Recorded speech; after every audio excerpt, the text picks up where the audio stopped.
Hello everyone, কেমন আছেন আপনারা সকলে? আশা করি আপনারা খুব ভালো আছেন। আমরা তো খুব ভালো আছি। গতবারের ব্লগে শেয়ারই করেছি আমরা সাংলা অবধি এসে পৌঁছেছিলাম সন্ধ্যেবেলায়। আর আজকে সাংলা থেকে আমাদের সকালবেলা, আর সাংলা থেকেই সকলকে গুড মর্নিং। এত সুন্দর এই জায়গাটা, ছোট্ট একটা জায়গা, আর এত সুন্দর চারিদিকে পাহাড়ে ঘেরা। সেই পাহাড়ও আবার বিভিন্ন রকমের। ওই এক কাপ চা নিয়ে সোজা বাইরে, কি সুন্দর দেখুন দৃশ্যগুলো। আর ভীষণ ঠান্ডা কিন্তু জানেন, আমাদের ওখানে এত 50 ডিগ্রি প্রায় পৌঁছে গেছে, আর এখানে দেখুন এত কনকনে ঠান্ডা, তার মধ্যে গায়ে জ্যাকেট দিয়েও ঠান্ডাটা লাগছে।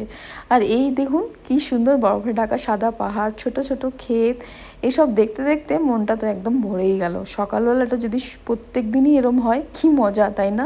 ওই দেখুন মাথা উঁচু করে আবার একটা ছোট্ট ওই বরফের পাহাড়, এইসব দেখছি আর চারিদিকটা দেখতে দেখতে বেশ ভালো লাগছে। আর এখানকার হোমস্টেগুলো কি সুন্দর সুন্দর দেখুন, এগুলো সবই কিন্তু হোমস্টে। ওই দেখুন আবার একটা বরফে ঢাকা পাহাড়। সেই সব দেখতে দেখতে ঠান্ডা তো বেশি লাগতে শুরু করলো। তারপরে ভাবলাম না না, রুমের মধ্যেই যাই, ঠান্ডা খুবই লাগছে। তারপরে কিছুক্ষণ থেকে আবার বেরিয়ে পড়েছি।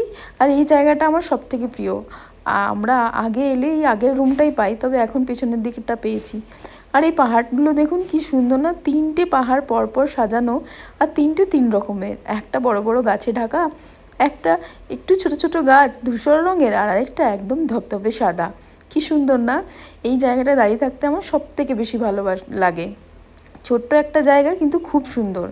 আর তারপরে ওই স্নান টান সেরে ফ্রেশ হয়ে বেরিয়ে পড়লাম আবার হাগের উদ্দেশ্যে, মানে যেটা আমাদের ফাইনাল ডেস্টিনেশন ছিল সেখানে যাব।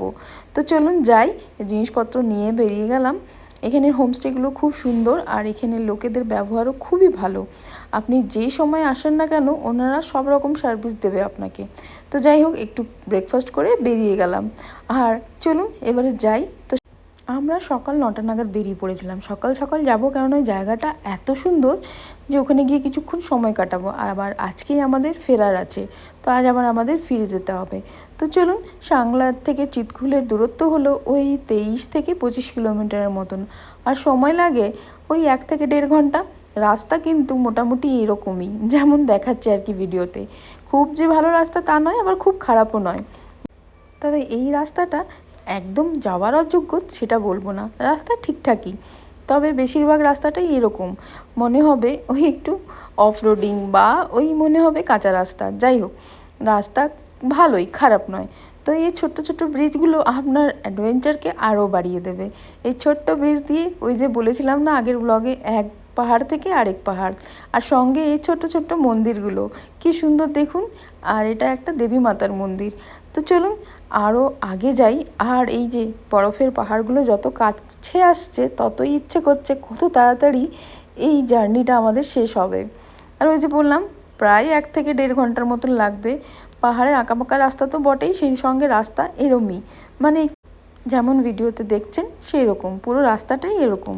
এর আগেও আমরা এসেছি 2-3 বার, তো এরমই ছিল রাস্তাগুলো, আর এখনও এরমই আছে।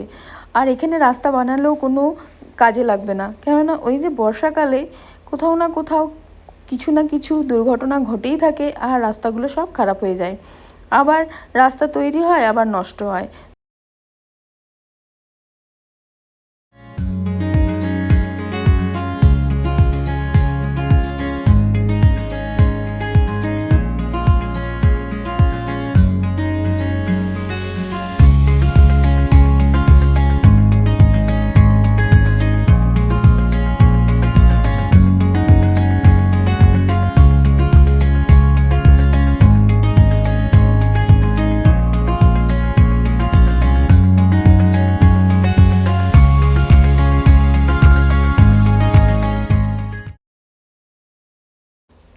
ঠান্ডা ঠান্ডা হাওয়াটা মুখে মেখে নিয়ে আরও তরতাজা হয়ে গেলাম। সত্যি প্রত্যেক দিন সকালবেলাটা যদি এরকম হতো কী না ভালো লাগতো।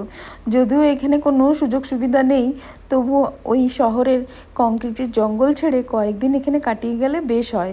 তো যাই হোক, আমাদেরও ছুটি প্রায় শেষের পথে, মানে আজকেই বাড়ি ফিরতে হবে।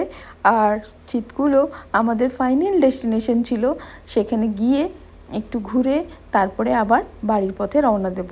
তবে চেষ্টা করব ওই 1টা 1:30টা নাগাদ বেরিয়ে আসতে, কেননা এই রাস্তাটা ওই দিন দিন থাকতেই পার করে নেওয়া ভালো, অন্ধকারে একটু তো ঝুঁকিপূর্ণ হয়েই যাবে। তাই আমরা চেষ্টা করব 1টা-2টো নাগাদ বেরিয়ে যেতে। তাই সকাল সকাল ওই রওনা দিয়েছিলাম সাংলা থেকে। যদি একটুখানি সময় থাকতো হাতে তাহলে সাংলার ওই মন্দির আর মনেস্ট্রি আপনাদের দেখিয়ে দিতাম। আর আমাদের তো দেখাই আছে। তাছাড়া ওই যে বললাম, আগের ব্লগে বলেইছি, দেবতা মন্দিরে নেই, উনি গেছেন পাহাড়ের ওপর। আজকে তিনি নেমে আসবেন এবং কখন আসবেন সময়টা ঠিক জানা নেই, দেরি হয়ে যাবে। আর আবার আমাদের আজকের দিনটা হয়তো থাকতে হতে পারতো, কিন্তু থাকতে তো পারবো না, আজকে আবার বাড়ি ফিরে যেতে হবে।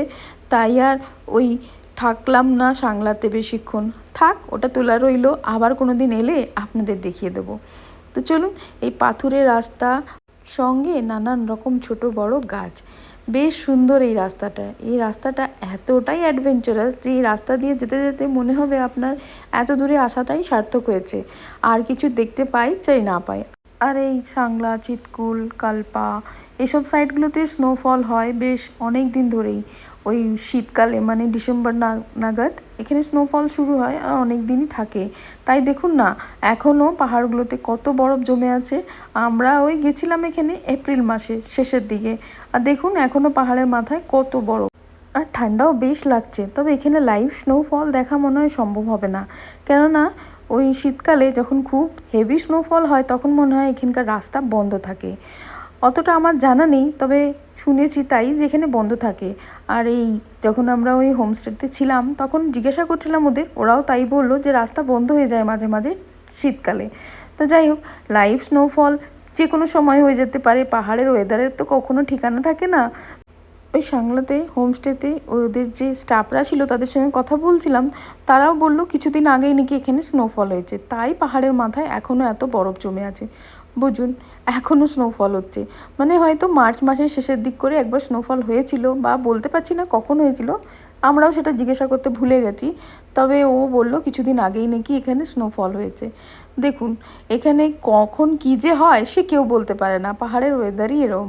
তো যাই হোক, আপনাদের সঙ্গে গল্প করতে করতে ছোট্ট ছোট্ট নদী পার করে আমরা চলে এসেছি প্রায় চিৎকুলের কাছাকাছি। আর ওই সাদা সাদা বরফগুলো যেটা শুধুমাত্র চূড়া দেখা যাচ্ছিল, সেগুলোর একদম কাছাকাছি। আর এই চিৎকুল হলো আমাদের দেশের সীমানার লাস্ট ভিলেজ। ছিটকুলে পৌঁছে দেখতে পাবেন কোথাও লেখা আছে লাস্ট ধাবা, কোথাও লেখা আছে লাস্ট চাই কি দোকান, কোথাও আবার লেখা আছে লাস্ট পোস্ট অফিস। বেশ ভালো লাগে এগুলো দেখলে। দেখুন দুই পাশে কত হোমস্টে। এখানে এখানে অনেক হোমস্টে আছে, আর যে কোনো সময় আসুন, বছরের হোমস্টেগুলো মোটামুটি পাওয়া যাবে।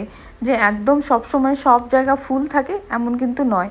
তবে একদম ছিটকুলের মধ্যে যে হোমস্টেগুলো অবস্থিত সেগুলো কিন্তু ওই পিক সিজনে আসলে খালি পাওয়া যায় না। তবে এখানে স্টে করার ব্যাপারে আমি অতটা ভালোভাবে বলতে পারবো না, কেননা আমরা প্রতিবারই আসি, ওই চিৎকুলে একটু ঘুরি আর তারপর চলে যাই, এখানে থাকি না।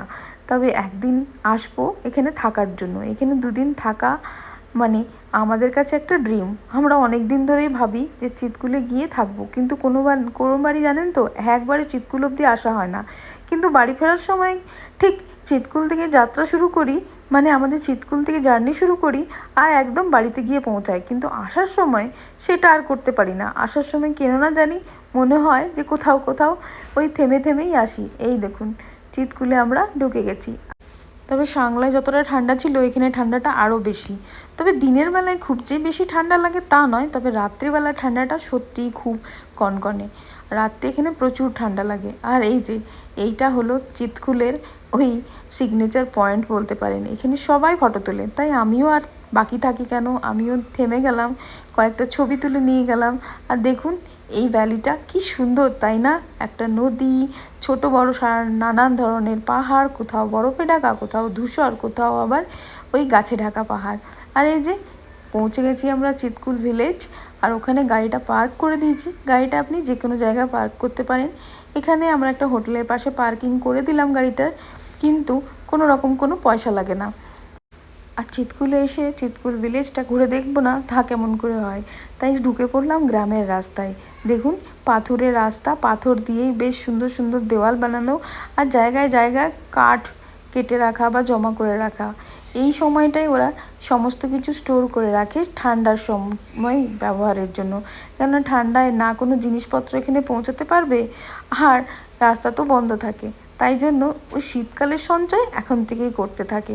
এখানে বিশাল বিশাল স্টোর রুমও আছে, ঘরের নিচগুলোতে এরা স্টোর রুম করে রাখে। ওই যে দেখুন, দেখতে পাচ্ছেন? তো চলুন আমরা একটু গ্রামটা ঘুরে দেখি, সঙ্গে আপনারাও দেখুন। আর এই গ্রামগুলো কি সুন্দর না, ছোট্ট ছোট্ট বাড়ি, কোথাও রঙিন, কোথাও আবার ওই কাঠের তৈরি। তো এই বাড়িটা বেশ, আমার বাড়ি না মন্দির এটা বুঝতে পারছি না, তবে এটা বেশ সুন্দর দেখুন। তবে এগুলো ওই তিব্বতিয়ান স্টাইলের অনেকটা, তাই না? আমার তো তাই মনে হলো। তবে তারপরে এখানে কিছু ওই বয়স্ক লোক ছিলেন, ওনাদের জিজ্ঞাসা করলাম যে এখানে কিছু দেখার মতন আছেন কি না। তখন ওনারা বললেন এইখানে একটা মন্দির আছে, সেটা গিয়ে একটু দেখতে পারো, তবে মন্দির বন্ধ। সব জায়গায় এই ঘটনাই ঘটছে, যাচ্ছি আর মন্দির বন্ধই থাকছে। তো যাই হোক, বন্ধ হলে কি হবে, মনে হয় দেবীর দর্শন হয়ে যাবে। চলুন একটু চেষ্টা করি আমিও দর্শন করার, আপনাদেরও দর্শন করাই। আমার তো দেবীর দর্শন হয়ে গেছে, আপনাদেরও মনে হয় একটু হলেও দর্শন হয়েছে। এখানে দেবীর মূর্তি স্বরূপ এরমই, ভেতরে নাকি মূর্তি রাখা থাকে আর এইভাবেই ওনাকে সাজানো থাকে। তো যাই হোক, চারিদিকটা ঘুরলাম, কি সুন্দর দেখুন, একটা ছোট্ট গ্রাম, আর কত সুন্দর, তাই না?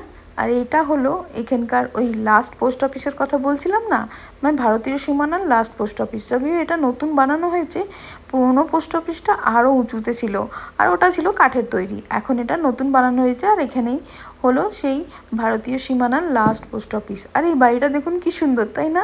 পাহাড়ের কোলে ছোট্ট একটা নীল ঘর। আর তারপরে এদের দেখে তো সত্যি বেশ মজা লাগলো, কি সুন্দর দেখুন, লোমে ঢাকা গাবলু গুবলু। দেখুন, সৃষ্টিকর্তা সমস্ত কিছু ভেবেচিন্তেই কিন্তু বানিয়েছে। আমাদের ওখানে ছাগল ছানারা গায়ে একটাও লোম নেই, আর এখানে দেখুন কত লোমে ঢাকা। কেননা এখানে ঠান্ডার সঙ্গে যে লড়তে হবে, তাই ভগবান এমনিভাবেই পাঠিয়েছে ওদের। তো যাই হোক, ওকে দেখতে দেখতে চলে এলাম হিন্দুস্তান কা আখরি ঢাবা, মানে এটা হলো ও ভারতীয় সীমানার শেষ ঢাবা। এখানে কয়েকটা ফটো তুলে চললাম ওই বাসপা রিভারের ঠিক কাছাকাছি। আর এই লাস্ট ঢাবাতে আমরা গত কয়েকবার এসেছি, তার মধ্যে একবার তো খেয়েছিলাম, কিন্তু খুব যে ভালো খাবার আমাদের লাগবে তা কিন্তু নয়। তো তাই আর খাওয়ার দাওয়ার দিকে ধ্যান দিলাম না, নিচে নেমে গেলাম। আর এই যে এই রাস্তাটা, মানে বাসপা রিভারের ঠিক ওই সামনে দিয়ে যেতে যেতে যে হোমস্টেগুলো দেখা গেল না, ওখানে মজার কথা কি জানেন, এক দুজন বাঙালি আছে যাদের হোমস্টে আছে ওখানে। আমি কি করে বুঝলাম, বাংলা গান চলছিল, তারপরে জিজ্ঞাসা করতেই বুঝতে পারলাম যে এখানে কয়েকজন বাঙালিও ওই নিজেদের হোমস্টে তৈরি করেছে, আর ওখানে রীতিমতন আলু পোস্ত, ডাল ভাত বাঙালি খাবার পাওয়া যায়। বেশ ভালো লাগলো, এত দূরে এত নির্জন জায়গায় এসেও বাঙালিরা ব্যবসা করছে।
আর এই নদীর কলকল শব্দ শুনতে শুনতে ম্যাগি খেতে বসে পড়লাম। আর হ্যাঁ, একটা কথা তো আপনাদের বলাই হয়নি, চিতকুল থেকে প্রায় 90 কিলোমিটার দূরত্বে অবস্থিত ভারত চায়না বর্ডার। আর ওই বর্ডার দেখার জন্য আপনাকে কিন্তু অত দূরে যেতে দেবে না। এখান থেকে মানে চিতকুল থেকে প্রায় 6 থেকে 7 কিলোমিটার আপনি গাড়ি নিয়ে যেতে পারেন, তবে এর বেশি আপনাকে অ্যালাউ করবে না। তো যাই হোক, 1 কাপ করে চা আর একটু করে ম্যাগি খেয়ে চলুন রওনা দিই, আজকে আমাদের বাড়ি ফিরেও যেতে হবে। চিতকুল থেকে আমাদের বাড়ি অবধি পৌঁছাতে প্রায় ওই 8-10 ঘন্টা লেগেই যাবে, 10 ঘন্টার বেশিও লাগতে পারে। তো এই রাস্তাগুলো এতটাই সংকীর্ণ আর এতটাই ডেঞ্জারাস বলতে পারেন। ওই যে বললাম হিন্দুস্তান তিব্বত হাইওয়ে ডেঞ্জারাস রাস্তার মধ্যে অন্যতম একটা রাস্তা। তাই এই রাস্তাটা অন্ধকার করে আর যেতে চাই না, রাস্তাটা তাড়াতাড়ি পার হয়ে যেতে চাই যখন দিনের আলো থাকবে। রাত্রিবেলায় এই রাস্তা দিয়ে যাওয়াটা একটু ঝুঁকিপূর্ণ তো বটেই। আমরা ঝুঁকি মনে করলেও যারা লোকাল তারা হয়তো রাস্তায় যাতায়াত করেই থাকে। তো যাই হোক, আমরা তো তাড়াতাড়ি করে বেরিয়ে গেলাম, কেননা আমাদের বললাম না এই রাস্তাটা ওই তাড়াতাড়ি পার করতে হবে যতক্ষণ দিনের আলো থাকে। সন্ধে হয়ে গেলে একটু তো কষ্ট হবেই, তাই তাড়াতাড়ি করে বেরিয়ে পড়লাম। 2-3টে দিন কেমন করে পেরিয়ে গেল বুঝতেই পারলাম না। ঠান্ডা ওয়েদার, চারিদিকে সুন্দর দৃশ্য, ছোট বড় নানান রকমের পাহাড়, বরফে ঢাকা পাহাড়, সব দেখতে দেখতে কি করে দিনগুলো বা সময়গুলো পেরিয়ে যায় বুঝতেই পারি না। আবার ফিরতে হবে ওই 40-45 ডিগ্রি গরমের মধ্যে। তো যাই হোক, যেতে তো হবেই, বাড়ি ফিরতে হবে, কাজ করতে হবে, আবার কাজ সেরে কোনো দিন হয়তো এমনিভাবে বেরিয়ে পড়বো। আর এই জায়গাটা পার হয়ে গেছিলাম যাওয়ার সময়, বলেছিলাম আসার সময় দেখাবো, তাই কথা রেখেছি। এটা হলো কিন্নর দুয়ার। এখানে সবাই ফটো তোলে, দাঁড়ায়, দেখে, তাই আমরাও সেটা করলাম। আর দেখুন, পাহাড়টাকে পুরো কেটে ফেলা হয়নি, পাহাড়টাকে মধ্যেখান থেকে কেটে কি সুন্দর রাস্তা বার করা হয়েছে। আর একটা পাথরের ওপর টিকে আছে বিশালকায় এই পাহাড়টা। আর তারপরে আবার চলুন এবারে রওনা দিই। আর ছোট বড় নানা রকম ঝর্ণা দেখতে দেখতে, সবুজের সমারোহ দেখতে দেখতে আমরা এগোতে লাগলাম। আর মধ্যেখানে একবার দাঁড়িয়ে লাঞ্চটাও সেরে নিয়েছিলাম, সেইটা আর ভিডিও করতে পারিনি, ভুলে গেছি। কেন যাওয়ার পথে এত ক্লান্তি লাগে, তখন আর মনে হয় তাড়াতাড়ি বাড়ি ফিরলেই হয়। একরাশ ক্লান্তি, সঙ্গে একটু মন খারাপ, আর এই যে পূর্ণিমার চাঁদ দেখতে দেখতে চলুন বাড়ি ফিরে যাই। আর আমাদের ব্লগগুলো যদি আপনাদের ভালো লাগে তাহলে লাইক, কমেন্ট, শেয়ার আর সাবস্ক্রাইব অবশ্যই করবেন। আর আমাদের সঙ্গে থাকবেন যাতে আমরা আরও উৎসাহ পাই নতুন নতুন জায়গা এক্সপ্লোর করতে, সঙ্গে আপনাদেরও নিয়ে যেতে। আর প্রায় 3টে নাগাদ আমরা চণ্ডীগড়ে এসে পৌঁছেছি, এখনও 1 ঘন্টা আমাদের বাড়ি। তো চলুন এবারে আসি, আবার দেখা হবে।